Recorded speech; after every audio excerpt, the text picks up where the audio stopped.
Good afternoon, everyone. It's great to be here this afternoon with my two fellow co-creators of HyperDocs, Lisa Highfill and Sarah Landis.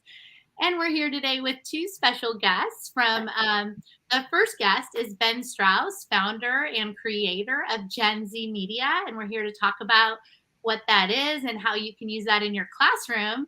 And our second special guest is the one and only Donnie Piercy, fifth grade teacher and Kentucky Teacher of the Year, here to talk about how he has used Ben's incredible podcast in his classroom and how amazing it is for kids. Now, first of all, before I let everyone say hi, the thing that's happening here is this partnership has happened between all four of these incredible educators here in the room. Ben created the podcast. Donnie started creating it, using it in his classroom. And then Lisa and Sarah are amazing, like expert HyperDoc curriculum creators, are going to share with you how they designed HyperDocs for the podcast, and they're going to show you how to use them. So welcome, everyone. Excited to have you all here. Thank you. Hey. All right, so Ben, we want to start with you. Thanks for being here. You're joining us from New Jersey. Tell us a little bit about Gen Z Media, what it is, what got you started in designing it, and what teachers can find when they go to that website. Sure. Well, the Gen Z Media is a company which creates podcasts, a particular kind of podcast. We create scripted audio dramas, which sound a little bit like what you'd imagine Percy Jackson or Harry Potter would sound like if it was a podcast. It's full cast for a particular adolescent or family audience. Iron Giant, all the Amblin films, those are the things which inspire us to make what we make. And it's nothing more than that. It's not so easy necessarily to create the stories. It's the same thing as if you were going to write a book or a movie, but we do it in audio, and we do it for a particular audience. It's amazing. So what inspired you to create these podcasts in this situation? Well, it's partly the fact that I love to collaborate with other creators, and it's hardly an effort of one person. I mean, it takes a large team to do it, and I have two partners who started the company with me, Chris Tarry and Dave Kreisman. And the idea is really the notion that we wanted to create these big story worlds. We wanted to do it in a way which we could afford. We wanted to launch it into an audience and not just create stories that we'd have to shop around and wait to see if they're made or not. And the vision was to build an audience of middle grade listeners largely, and to I think I can hear some middle graders downstairs. Those are my kids who are getting ready for dinner at 6:30 where I am, and to create an audience in a new format, which was at the time 5 years ago. Podcasts weren't quite new, but they were new enough. And then there's a business side to it also, because these stories can live as TV shows and movies and books, and they have. We've created shows which have been turned into books and television shows as well, and you can see which ones on our website.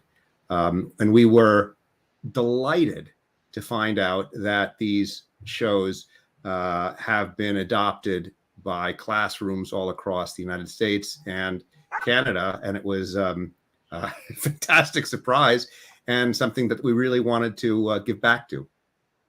That is amazing. What fun. Now, before you were designing this podcast and website, I know you have quite a lot of talent and expertise. Would you mind sharing with us a little bit about that as well? Well, thank you. I don't know about those things, but I'm a creator. I've written children's books. I've written some stage pieces. But I'm also a lawyer. I was an entertainment lawyer for many years, and that's the business side of it. Creating original story worlds in audio was an opportunity just to create a bundle of rights as well. I mean, it's not that interesting necessarily, but it was certainly part of the business for me. And yeah, I mean, it's not. That's the long and the short of it. The notion that I got to scratch an itch as a creator and working with people who are extremely talented at what they do. Dave Kreisman, for instance, is a former head writer on TV, and Chris Terry is a very, very talented and recognized musician and composer. So together we made a nice team, which could design the audio, round it out, and publish it. And we've had a lot of success with our shows, and the audience grew over time. And now, our big shows reach hundreds of thousands of people a month, millions of people over a year, and we're growing and having fun doing it, which is the best part. I love that. That is so exciting. Kelly, actually, I wanted to ask, Ben, there's a lot of famous actors that you've had on your shows to voice the characters. Any in particular that stand out for you? I was just listening to one. I'm like, oh my gosh, I can't believe he's on here. I don't know who you're talking about, but Iowa Chapman from Police Academy. Oh yeah. So for those who don't know our shows, we have probably 18, 20 shows. They're some are longer than others. Most of them are scripted, like I said. So they're going to sound a lot like you'd expect TV to feel, except you're listening. They're very vibrant worlds, very immersive worlds. Our biggest show is called 6 Minutes, and it's about almost 30 hours of content. And Lisa's talking about a show called Iowa Chapman and the Last Dog, which happens to be one of my favorites. We created it originally as a movie length podcast, which is sort of we wanted to try something that we hadn't really heard before, and it goes against the instinct that people would enjoy perhaps and find it easier to listen to short content. But it's been great, and it's enormously popular. I'm stalling for time because I can't remember his name. I'll get there. I love it. But from Police Academy, we generally, so the way we work is when we develop a show, it takes a few months or more to figure out the story, and then we cast it. And typically we cast it with professional Broadway actors, television actors, people who audition. Occasionally we've dabbled in star casting, and maybe that's what you're talking about. We have some bigger names also in our show tomorrow, which is a reimagining of an Annie sequel, a sequel to the Annie stage play. But generally speaking, there are people who you'd know, I think, if you're a working actor. Yes, is Michael Winslow. Michael Winslow, thank you. I'm sorry to tell this spot. You can Google. All right. Well, this is really exciting because I think there's a lot of parallels between what you're doing, Ben, as a creator and the people you're collaborating with, and what we're doing in this HyperDoc community as well. Very creative educators. And Donnie's one of them. And Donnie, he started using these in his classroom. Can you tell us about how you found the podcast and how you introduced them to your class? So I guess hello. So long and the short of it. So I, when the pandemic started, I think we can all agree it was pretty terrible, right? I mean, as educators, we kind of made our way through it. But after like 2 months of trying to do things virtually, I mean, every educator I felt like was really struggling to find something new, find something different that, you could very easily pass out to your kids, have them either complete or listen to, and something that didn't feel like a worksheet. So just through some social media stuff, I had heard about, someone shared, we just binged all of 6 Minutes, the show, in one weekend. Mm-hmm. And knowing how long that show is now, I'm like, I don't know how you did that with your family in one weekend, but more power to you. So I figured, why don't I try doing this with my students? So I started just every day. We would either listen over Zoom, listen over Google Meet, kind of depending on what mood I was in, what tool we're going to use that day for our lesson. And the kids fell in love with it. As a matter of fact, there were some days when I just completely scrapped my lessons. And we just started listening and discussing, listening and discussing. And the more we did it, I realized that there was something very powerful to a narrative when there's no pictures that go along with it, when it's just a story. It's kind of like that read aloud that you always wanted to do with your students, where you wish you had like sound effects going off behind the scenes. Because like Ben mentioned, they bring on a team of award-winning actors who, are able to play multiple parts in multiple shows. And the sound really adds so much more to the production. So anyway, when we finally got back in the classroom, I started to tinker with the idea of, okay, well, instead of just listening to this, how can we turn this into an immersive classroom lesson? And so now it's fairly common, every day we listen to at least one show, not from start to finish, but at least 10, 15 minutes at a time. And then we'll either have some class discussions about it, about everything from theme to character development to plot to even like questions like plot twists and cliffhangers, those vocabulary terms in a reading class that you're always trying to get your students to see an example of, but it's always sometimes difficult to find those. Well, I learned through all of Gen Z Media's shows, they have lots of examples. And sometimes it's a natural discussion. And what I've learned from doing this for the last 2+ years, the kids have started to recognize it. So sometimes a character might say something and they'll make me pause and be like, hey, that was about the theme, wasn't it? That theme of family that we were talking. Yes, that's it. And what I've learned too, kind of like, I guess the magic sauce behind all this is because we can't listen to 20+ shows at a time. One, I don't think anybody's capable of that. But my students see where I go every day when I log on. Right now we're listening to their big show one of their big shows called Cupid and the Reaper. Kind of this, I guess the best way to describe it is imagine if the Grim Reaper was not like this mythical, old, imagine if it was a middle schooler, right? So we are kind of in the middle of that one right now. And the students are seeing where I'm going every day to play these podcasts.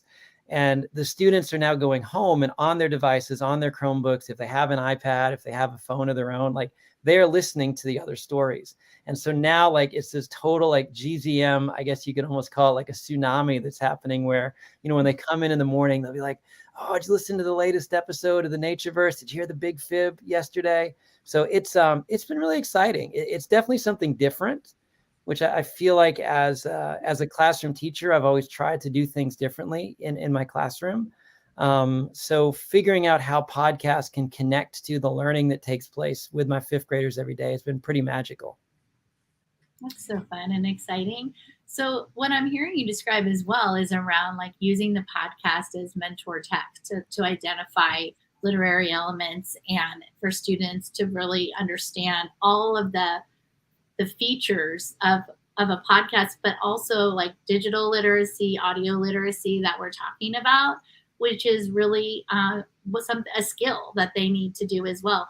I'm curious, Donnie, has your class ever created podcasts or have they asked to create their own now that they've kind of experienced the joy of listening to all of these podcasts? So that's kind of been the fun of it, right? Because within about 2 or 3 weeks of us listening to some of these episodes, I have a group of students here that they just like to write. And, sometimes there's stories like it's fan fiction on what's the story they're reading now? Wings of Fire. When it's I haven't read those, but the kids are just obsessed with them, so they'll do it. And so I've got a group of students this year that they really want to start writing their own podcast or kind of inspired. And it was around that same time that I learned that Gen Z Media or GZMSHows was also making a podcast called Podcast Title Pending. That's literally all about how to teach kids how to make a podcast. And it goes through everything from developing an idea. There's even they've put worksheets and just example templates that kids can use to generate ideas. And each episode of the show, it's short, it's sweet, it's to the point. It's not like a 4-hour, breakdown of going step by step. It's humorous. It's geared towards kids. So there's lots of creativity, and the shows themselves provide a lot of inspiration, right? Whether that's us going online and actually finding some of the scripts to the shows and looking at how it was broken down. Even what a script looks like, because they're so used to, when they think of a play, they might think of when you're getting that large textbook, how the play is structured. Well, how an actual screenplay looks or a script looks, it's completely different than how a play would be written. So that's been a fun part of it too, to watch the students start to create based off of the inspiration they received from a lot of the shows. That's so fun. That's great. Donna, can you show us how to navigate the website a little bit and where to find the resources? Yeah, so I can do that. So again, this is, I guess, Ben, this is kind of like the first time that people have seen this version or this site. I guess one of the first times we've gone really public with this. But Right. yeah, so this is Gen Z Media for years had its own site, or GZMSHows had its own site. And what Lisa and Ben and a whole team and myself have been working on for the past, I mean, it feels like 10 years over the past 5 or 6 months, is developing a site where educators can go to either listen to some of the shows, maybe explore them, but also get a chance to, in addition to listening to the shows, to find classroom resources and activities and materials that they can do with their students. So the majority of their shows are on here. And so like Ben mentioned earlier, how their biggest show was 6 minutes. So the link, it's gzmclassroom.com if anyone wants to go and just kind of check it out. Still kind of in the works right now. We're still making tweaks and things to the site every day, adding new stuff. But when you click on a link of a show, we'll take their biggest show, 6 minutes. You can see up here where they can, up here, you'll see where if you've, listened on Spotify, Apple Podcasts, Amazon, I mean, all their shows are available across all platforms, regardless of what you listen to. But for educators, we've put together a synopsis of the show, not necessarily playing spoilers because nobody likes spoilers. But just if you as an educator, if you don't have time to sit around and listen to 206 episodes of a show, you can kind of get a quick little clue about what the plot of that show is going to be about. And honestly, what we did in my class, every time we finish up a show, I'll pull up one of these little synopsises. I'll read the class the synopsis, and then we'll vote, like, which one of these shows do you want to listen to next? In addition, for educators on here, we also have like a targeted age group. And also like how long each episode is, number of episodes, and also some themes and things that, you as a teacher, if, that you can go to some definitely SEL connections there too. But what's great, and this is what I as a teacher am really excited to have a chance to not only share with you all, but also get a chance to use with my own students. Thanks to the lovely HyperDocs girls, thank you, ladies. We have created digital and printable, what we're calling listening guides, explore boards, which are, let's see, I'm going to need to stop sharing. I just realized because it opened up a new tab. Let me go back here. Explore boards. And in addition to that, there it is. Sorry. In addition to these explore boards, we've also created activities that your students can do before listening, almost as like a primer for the show. So whether that is getting a chance to meet the cast of the show, little things like even how to avoid spoilers for a show, just different things that you can do with your class before you start to dive into these worlds. And depending on the show, a lot of these are themed, right? So if there's a big show called Becoming Mother Nature, where a teenager learns that her grandmother's Mother Nature, and then very quickly she learns that she's going to have to take on that responsibility of being Mother Nature one day.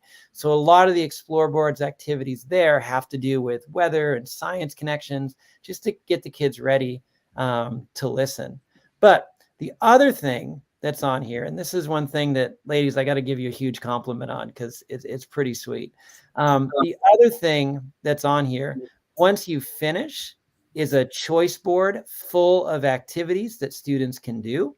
But there's also for every show what we're calling these listening guides. And I'm just going to go in. I know I'm jumping all over the place here. It's always part of the fun of doing this. Let's see where those listening guides go. There it is.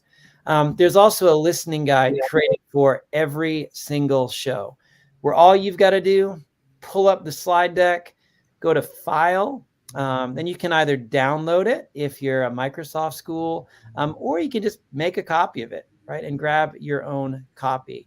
And what this listening guide is, it's essentially like I guess you could call it a HyperDoc on steroids. But the idea behind it, it's a document, a slideshow that a student can keep throughout the whole time that you're listening to a show, where there's prompts, there's themes, there's questions to ponder, all those things that as an educator, like instead of just sitting around listening to a show, which again has its own merit, but the idea is that these listening guides, these choice boards, these explore boards, they can really start to connect the shows that the students are listening to the content that you're trying to teach.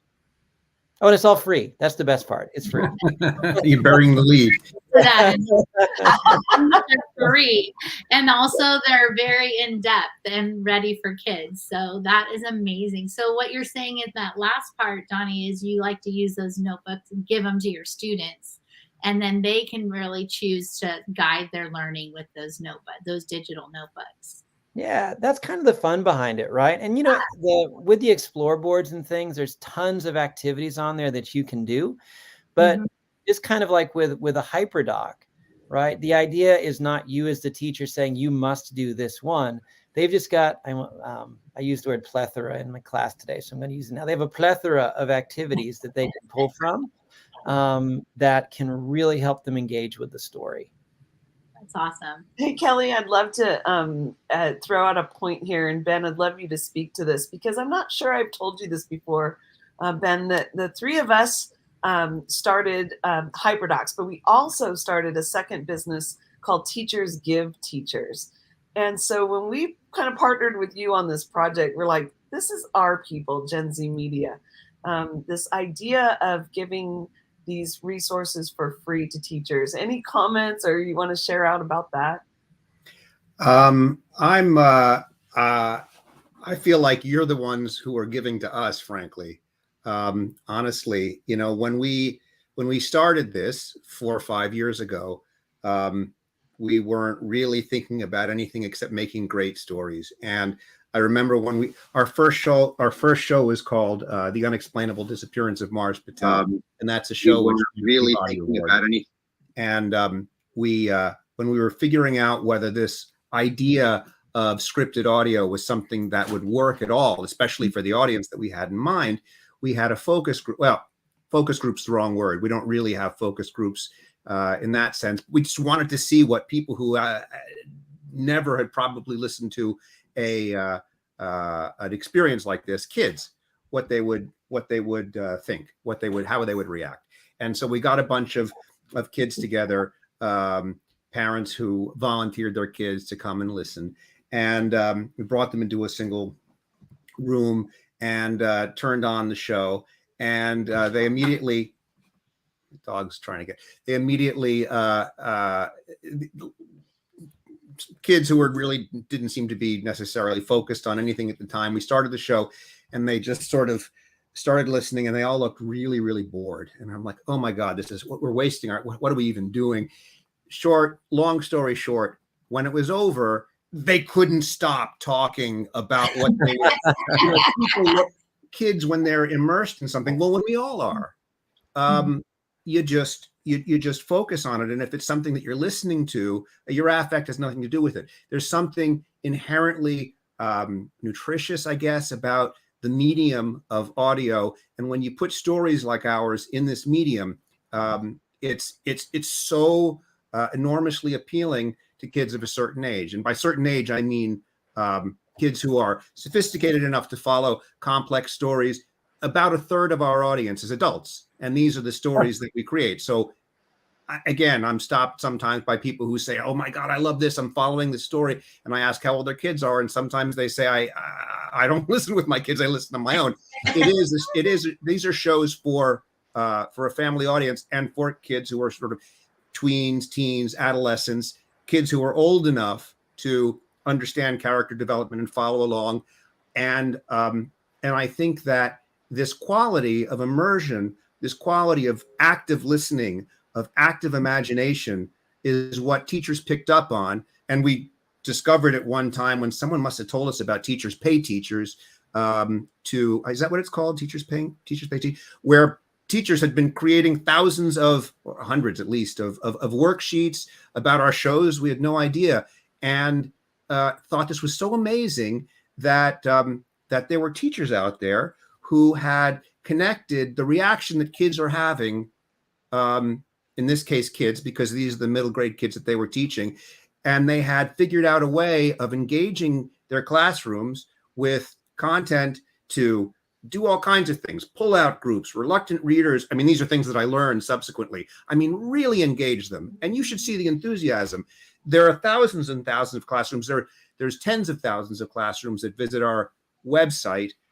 Before we created GZM Classroom, our listener-facing, our consumer-facing website is called GZMSHows, and we can see the number of EDU URLs which visit and stuff. So we knew that there was an opportunity to really do more for the teachers who wanted to use these shows. And so, I mean, honestly, they were the ones, you were the ones who brought this to us, and the idea that we could create the classroom website to help them do what they already want to do was like, of course. I mean, it's why we do what we do. We really want to bring our stories to as many people as we can, and to do it through classrooms is like, you know, I'm thanking you. Really wonderful. And I have to jump in here because you are just speaking to our hearts. We're all fifth grade teachers at, at one point. But as a former literacy coach, I'm so regretful that I did not introduce podcasting sooner to the students and the teachers that I worked with, because storytelling and reaching those emerging readers is like, it's so there and it's so palpable. You could just like touch it. The kids are listening and they're still getting all of the same incredible skills and strategies as a reader. And it's just through listening. And it's like, as a teacher, it's so amazing to see maybe a student who doesn't feel comfortable to pick up a text to have an engaging, rich conversation about all of the content and the core concepts. And it's unbelievable. And I almost like regret myself not getting into podcasting sooner, because I've always been the type of person who said, oh, I'm just a visual learner. I'm in one ear and out the other. Well, I've learned recently that you can rewire your brain and kind of like debunk that theory. So I've actually been able to hold on to content more as a listener through engaging with podcasts. And it's awesome to see what kids and teachers are capable of introducing through the work. And you've mentioned, this audio scripting and storytelling and all that, but you've got a couple podcasts that touch on nonfiction concepts, or like Donnie mentioned, they have a little bit of both. So it might be, Natureverse is a story, right? It's a narrative piece, but it's got that layer on top where you can really get into some of those core like science and historical concepts. So as a teacher, it's like, woo, I get to do it all, with one piece. And so that is what we're trying to do in the classroom. Well, we want to make it, first of all, I want to be clear. We're not, our shows are not created to be educational shows on their own. We have a show, for instance, called The Big Fib, which is one of our few nonfiction unscripted shows. That was a show which Disney made into a TV show. Not maybe as good as the podcast, which is a little more sophisticated. Nevertheless, I definitely will take the points. And it's a high concept show. You have two hosts, a robot and a straight man who's a woman hosting the show, and a kid contestant who's trying to figure out which of two adults who are holding themselves out as experts is the real one. And it was a show that we created really to explore the idea of why people lie, why some of us are terrible, most of us are terrible at figuring out when someone's lying, what are the motivations, what are the reasons, and what are the strategies, everything about the idea of, and also examining what's truth, what's not truth. It wasn't about the trivia as much as it was about the concept of lying. But but like our shows, it's a show which is above all, it's fun. And people love to listen along because they're like, I'm going to try and figure out who's the liar myself. We have about 100, 200 episodes, more than 200 episodes by now. And each one, it's not a serialized show like our others. Each one's about a different topic, dinosaurs or space or whatever. I mean, there's a million, over 200 different things.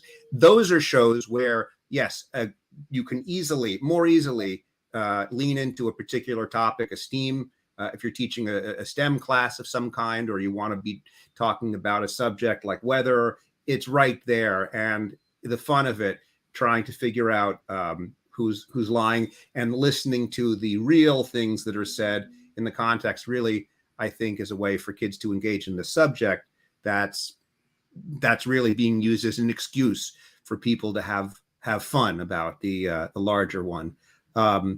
And I'll just say too, for people who, I mean, I don't know who's listening and how experienced they are with using podcasts, but podcast is a word that I don't really love to embrace. There's no great word for what we do. I mean, audio drama is like old fashioned and it's clumsy, and podcasts, I mean, maybe 2% of podcasts, 1% of podcasts are these scripted audio shows, the sorts of shows that we're talking about. But these are the shows that classrooms love. These are the shows that are being played all over the place for all kinds of reasons.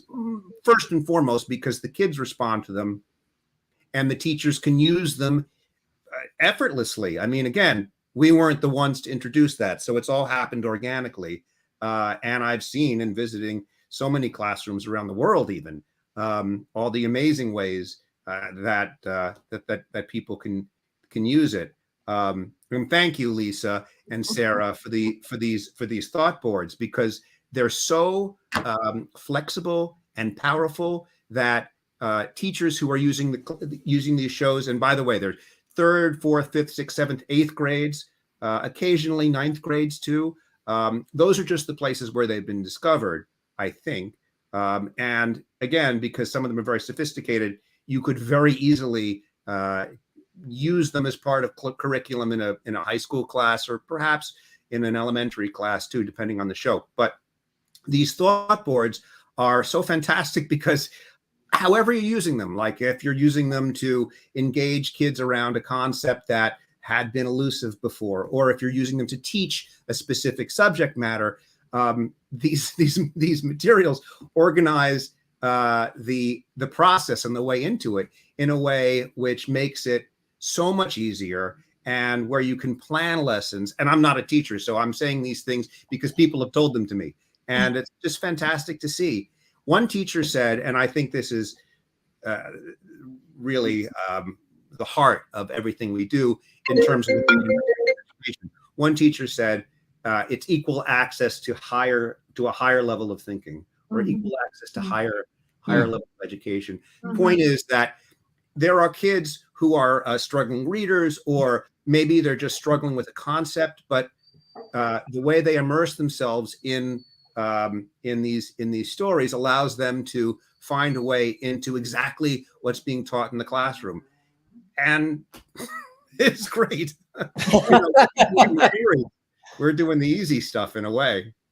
It's awesome. I mean, I have to just pull up a couple of examples to talk through. It's been such a privilege to like be one of the educators working on creating something that more educators can use. So we have the same philosophy of like, let's reach as many kids as we can. Like I hear that in what you're sharing. And that's how we feel too. So it's so fun to think about. And I think Kelly's going to put my screen up. To think about all the ways that we can tap into some of these. So Mars Patel, this is the Explore board for Mars Patel. So this might be some of the content that kids or teachers might share before reading. I'm sorry, reading, listening. That's the little former literacy. People say watching all the time. I mean, especially kids that say, I was watching your show. Oh my God. And I love kind of pulling on all of what we know about like reading standards. And Donna, you spoke so beautifully to that, because we do as teachers, there's the stuff we have to do, and there's the stuff we want to do, right? Like we have to teach these standards, but we want to, spark creativity and do it in a more fun and engaging way. So it's so cool. So this is just, one example of what kids might spend time digging into before they get to the actual Mars Patel season 1, because there will be others coming out for season 2 and 3. But I love that you mentioned the audio script, because that was really a profound like piece for me as a teacher, thinking about how might I use that in the classroom. And so here you see it on the Explore board, but you will also, I loved this. I thought, what a great way to kind of, like what Donnie mentioned, pique their interest around what it looks like before you listen, so that you can kind of get some of those clues and pieces and become familiar with that writing piece before you take in the listening and the audio experience. But I love that, you know, as an educator, I'm able to bring in pieces on neurodiversity. You can bring in some, you know, reading, writing elements. I love this entrance exam. So this was like a web page that, you know, I can't give any spoilers, but Pruitt Prep, you'll know all about it once you listen. But how fun to kind of touch on so many different topics. And as the designer of the Explore board and the Choice board, for some of the podcasts, Lisa and I have kind of divided up some of these. And it's so funny because I'm like, oh, Lisa, wait till you listen to this one. And she's like, oh, wait till you see mine. We're having so much fun. But, you know, when you look at like what the students might do after they listen to one of the podcasts, you'll find that some of the content is just easy, kind of that simple. A teacher can just kind of let the kids go for it independently. Like, here's a website that already has a great like stargazing piece.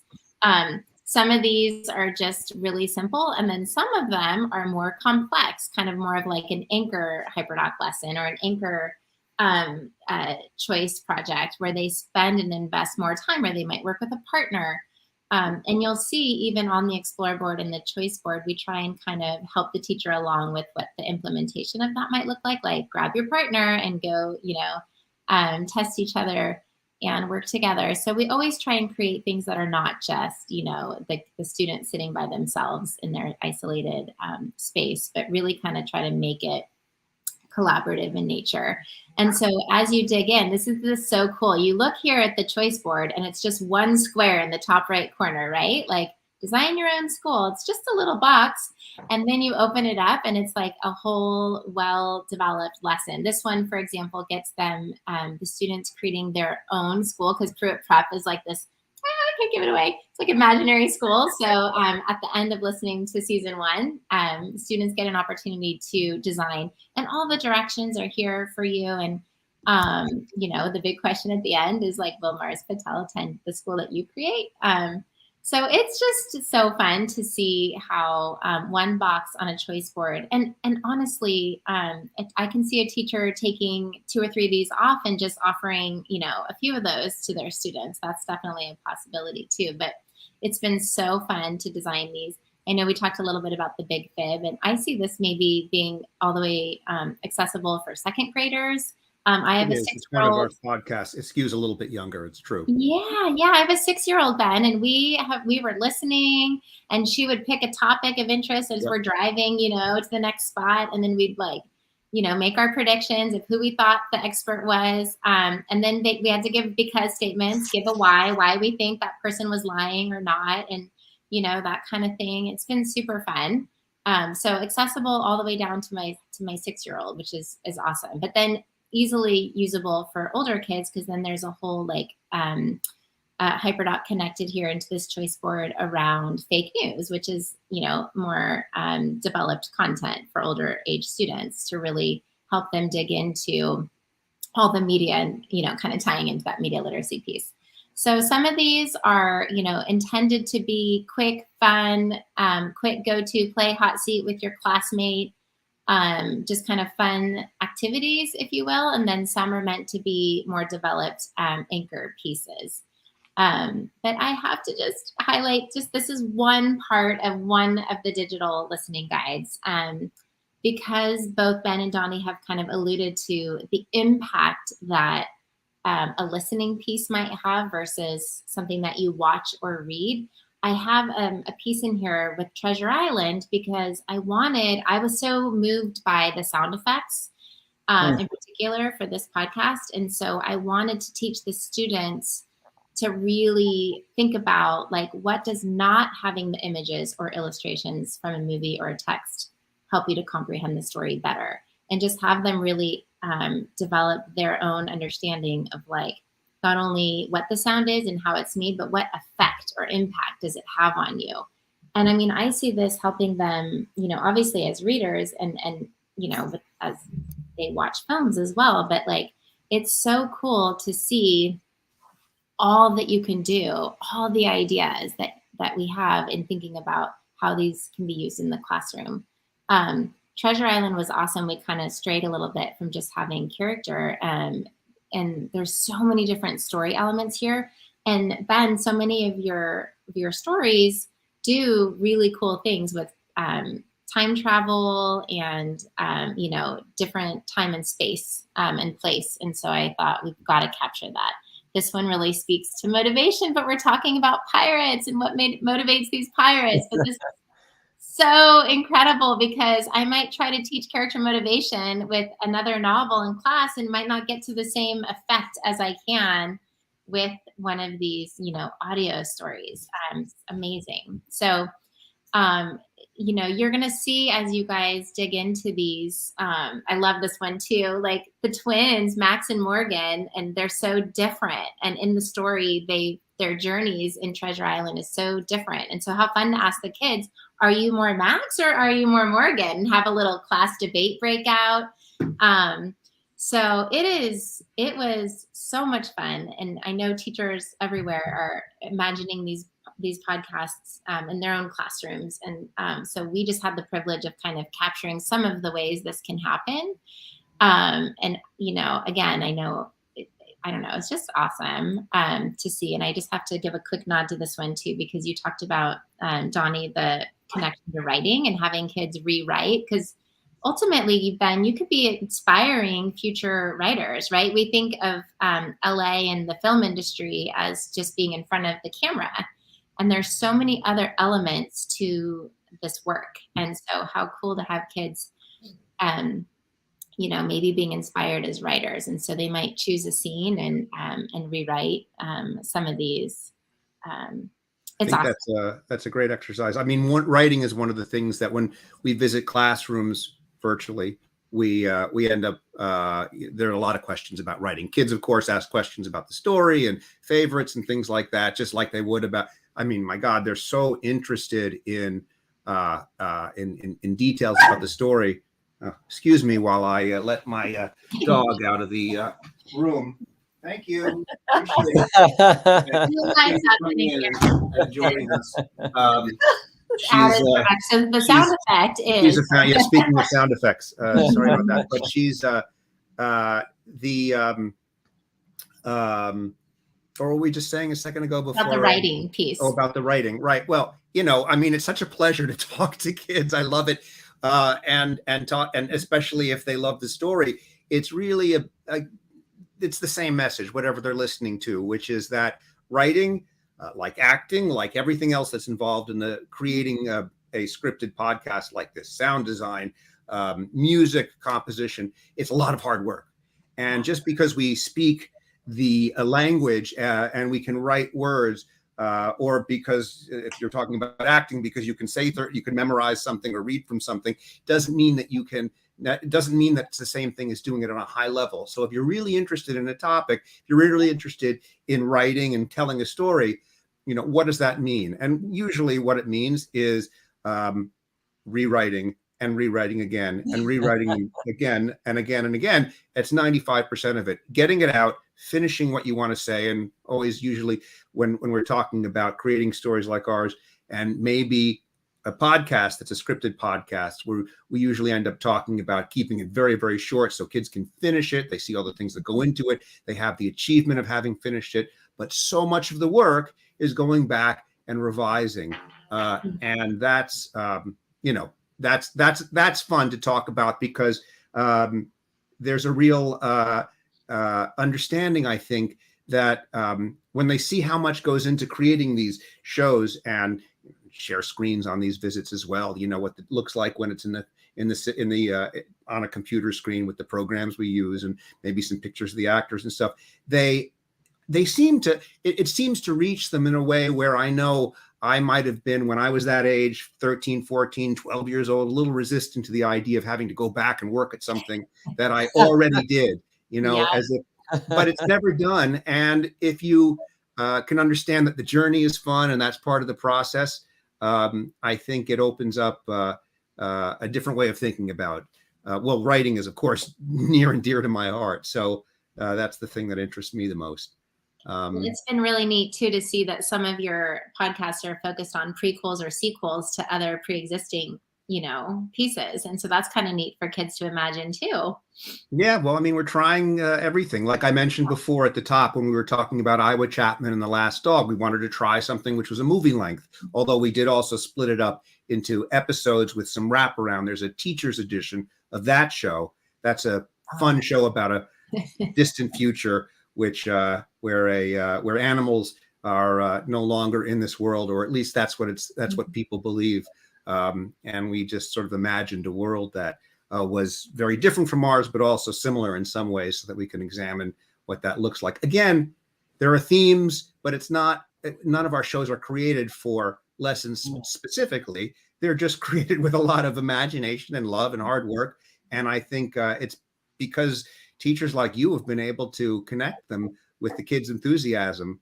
I always think to myself, because I never know, I imagine most people listening or watching are pretty tech savvy. Otherwise, they wouldn't be part of this audience. And so podcasts are not a thing which they have to reach for. But I always, in this, it's still not TV in the sense that you go home and you click on a thing and it's easy in that way. And, the channel selection is every smart TV does it differently, but you navigate it and you power your way through and you know where you're going and you know the big channels and so forth. Podcasts are a world that are a little like the internet at the dawn of it, where you don't know where to search. Maybe you rely on directories, which aren't really that helpful. Discovery is a big thing. And I feel like I always have to say, even though everyone takes it for granted who's probably listening, these shows are available everywhere. If you wanted to just go to our website and listen, you can. You can listen on any phone. If you, whatever podcast player you like, if you don't even know what a podcast player is, then you go to the website, GZMSHows or GZM Classroom to listen. And we also just, although it's not public yet, we haven't announced it, and I wasn't really going to announce it for a couple of weeks because we're trying to push the really focus on getting our GZMClassroom.com in ship shape for all the people who are using our shows. We also have an app which makes it very easy, I think, to listen to our shows. Maybe a little bit easier if you're not at your computer. GZMSHows is the name of the app. It's on iOS, it's on Android, for all the Android users like me. I'm Team Android. And it's a Donnie's been taking a look at the beta version, but I think it's still in beta, but it's free and you can get it on the App Store or on the Google Play Store, GZMSHows, and it's an easy way to listen. Oh, I thought you were going to reveal some new show you're working on or writing.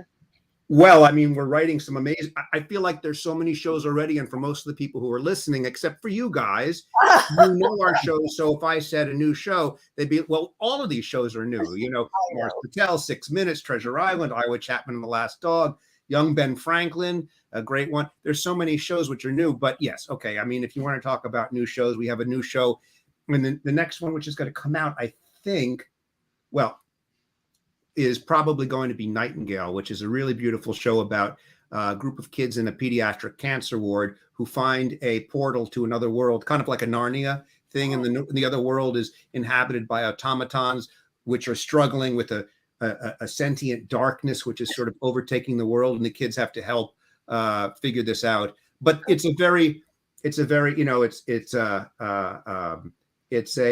honest look at kids who are struggling with different forms of cancer as well, even though a lot of it takes place in a fantastic world as well, and back and forth from the hospital. And so that's a show that we've put a lot of time into. Thank you for that nugget of intel there. You heard it first. Lisa's Yeah, already and we have another show coming out later on in the year called Ice Lions, which is based on the true story of the Kenyan ice hockey team, which is a thing, and will be with a Kenyan cast of actors. That'll be much later next year, though. Do you see Sarah and I going, I want that one? And she's like, I want that one. I can have one. I've been to Kenya. Yeah, it's a chance to really show off Nairobi. You know, it's a city, it's a major city that I think not a lot of people know a lot about. So, you know, really the sights and the sounds. The sights, ironically, since it's all in audio, but that's part of it. You know, that's so exciting. There's just more to keep creating, keep designing, keep creating. It's all about telling stories. I mean, really, that's what it is. Yeah. And just like, you know, from the perspective of teachers and students, maybe it feels a little bit different than if you're going into a bookstore or Amazon or whatever, and you're looking at all the books you could read. But it's a much younger industry. We're creating a lot of the programming for, again, a particular audience. So it's just much younger, but it's no different than if you were looking for a great story, you know, and Penguin Putnam or Simon & Schuster or whatever saying, you know, here's Jason Reynolds or whoever it is that they are putting forward as the great literature for your age group. Yeah. I think the accessibility piece is really something spectacular. Both the content that you're putting out is free, and kids can grab it anywhere on their phones. And I mean, just as a mom and a teacher, I'm finding it really remarkable to see how it's become our common space. We can both listen in the car. No more Disney Princess. Let's listen to like some storytelling, right? It's spectacular. It's not broccoli either. I mean, we've done some work with PBS Kids and a bunch of other places where it's you know, I don't mean where people say, well, we're hiding the broccoli. You know, it's real education, but we dressed it up, and so kids like it, which may be true, but if you have to say that, then I mean, it's just a different agenda. We are interested in making great stories. What we always say when we're developing, and this is not specific to kids, it's specific to anyone who's listening to audio. You can never confuse people. You can never bore people. And when you're telling, you know, when you're creating big story worlds and you are taking care to kind of bring people along in a way which is absolutely forcing kids to listen up and adults to listen in, and you're not talking down to anybody. They're as rich and complex as anything that Pixar might create. I'm not putting us in the same company, but just in terms of, or Pixar is a younger company, but I mean, anything you would see in a 4-quadrant movie, I guess is the best way of saying it. You know, it's very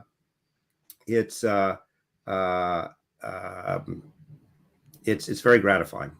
I mean, the podcasts have the same vibe. To me, I've always looked at it like kids would look at the podcast the same way that they would like, well, I could read in the textbook, or I could go to the library and check out this story that I don't feel forced to listen to. It's got kind of, the podcast has that cool, different vibe that, you know, we keep using this phrase immersive story over and over and over again, but the kids get sucked into the worlds where they want to create, they want to listen, they want to listen again. My daughter has listened to 6 Minutes 3 times all the way through from start to finish. And, you know, GZM has a show out now called 6 Minute Rewind, where they literally go back through every single episode and they talk about the episode scene by scene. And it's a ton of fun, right? So the podcasts themselves just suck kids in, but in a good way, right? Not like staring at YouTube videos for 10 hours a night, but I guess the one constant, right, through education all these years has been that idea of storytelling. And that's really what I've enjoyed about the shows. My students have probably more than I have. Let's ask Lisa really quickly too. We've shown these choice boards. We've talked about the content, but if you're brand new to the website and you see those choice boards, you may or may not really know what to do with them. So before we kind of bring closure to this amazing conversation, which I don't even want to end, I just know that we can keep going. But Lise, can you share a little bit? What about for people who are just getting started with all of this? Yeah, so if you check out the website, you're going to see my voice and my background for a lot of tutorial videos that talk about them. And then today I went and launched 6 minutes with 4th and 5th graders, and I can't even do my own lessons, because that is the key to these lessons. There is no wrong way to do this work. You are you have the craft of instruction. You know your students. So you can use this. I think of it more as like a buffet. And you can either pull a la carte and pull pieces out, or you could really, like on here, you could just say, oh, I just want you to do just this activity. Or I'm going to give it to them one thing at a time. Or you could just give them the whole thing and let them try it. I'm still considering all my options, and I made this explore board. The one thing that I do recommend, like if you were like, where do I even start with this? Do make a copy, like Donnie said, of the listening guide. And if you want to get kids off tech and you don't want them using the digital version, then we do have a printable version of the exact same listening guide, and you can send it to graphics and just print this, and the kids could write in all of those places. But I think it's important to know, to note that whatever you choose to do, this may be a little overwhelming. Like, I love this one so much that I just went crazy making projects on here. Maybe you want to check those out and just do 1 or 2 of them at a time. It's all a matter of choices. And then I keep thinking, oh, but when I teach U.S. history, I have to come back to Ben Franklin and do that one, Becoming Mother Nature, this whole weather unit that I'll be working with kids this year on. You guys, they're so good. So I launched this also with some 2nd graders, and this student, he got right in the camera today and he goes, Mrs. Highfill, there is so many clues packed into 6 minutes. You have to listen. And I think I'm going to figure this out. And he was so serious. It just stole my heart away at what the power of listening to these amazing shows can do. So you follow your kids, you make those judgments and do it how you want. I did talk about spoilers because I know they're going to go home. I said, only listen to episodes 1 through 10 till the next time I meet with you, and look at the spoilers, because if you spoil it for us, we're going to be upset. So do go through. These are after you listen, go to the choice boards, and these are lots of projects. Check them out. You can do them on the way as you go as well. So many ways to do it. There's no wrong way. Again, you could do these as like give the kids the buffet, or try the a la carte. Just give them one thing at a time. And that's all I could say. I'm just saying, though, if you're not checking these out, this is what you need to pep up your classroom right now and to bring you that energy around this time of year, especially around, from now till January.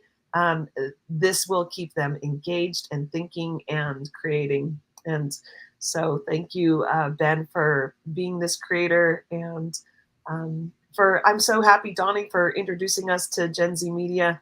This was quite a match that I'm so grateful for.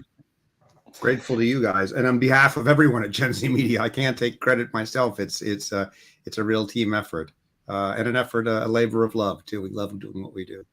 There's been a lot of love in this conversation. Yeah, a lot of love, a lot of passion, and I'm just excited. I loved hearing all the stories. I want to dive in. I want to honor all of you for the hard work that you've done as well. Look, I don't want to bring closure, but I think we'll need to. And I have one last question for each of you. And that is, if you were going to go tell someone to get started right now, to choose a podcast to listen to, what's your favorite one? What's your favorite one you would send them to? So maybe we'll start with Ben. Where would you send people? Well, I mean, if they're listening for themselves and they just want to enjoy, I mean, there's no wrong answer. I think part of it is, if you're going to listen to 6 minutes, you need to be, or tomorrow, for instance, it's a lot of content, and that's great, but you'll make your way through it over a longer period of time. 6 minutes is obviously super catchy. Like I said, it's our biggest show in terms of audience. In terms of when a classroom starting out with a show, it's very, very easy because the episodes are very short. It's great to play during snack time. 6 minutes is great to play during snack time. Just putting that out. And I mean, I love all of our shows. I have a special love for Iowa Chapman and the Last Dog. I've got to say, there's a anyway. I can't. It's like picking a favorite child. You're right. Well, definitely 6 minutes we'll go with as a starter then. All right. How about you, Donnie? What would you recommend? Definitely start with 6 minutes if you haven't listened to any of the shows before, but gonna go with the nature verse. Oh yeah, sure. Class, characters that every kid in your middle grade class can connect to, and that's like third grade and up, even second grade and up. So I'd go with that one. Humor, great blend of characters, theme, all that good stuff. It's like a middle grade event. Well, a teen Avengers is the is sort of the universe. Kids, older kids inheriting these massive natural powers for reasons that we'll find out eventually. Ooh, so fun. How about you, Lisa? Where would you send people? Well, right now, today, you need to start listening to Hollow because it's Halloween and it is so good.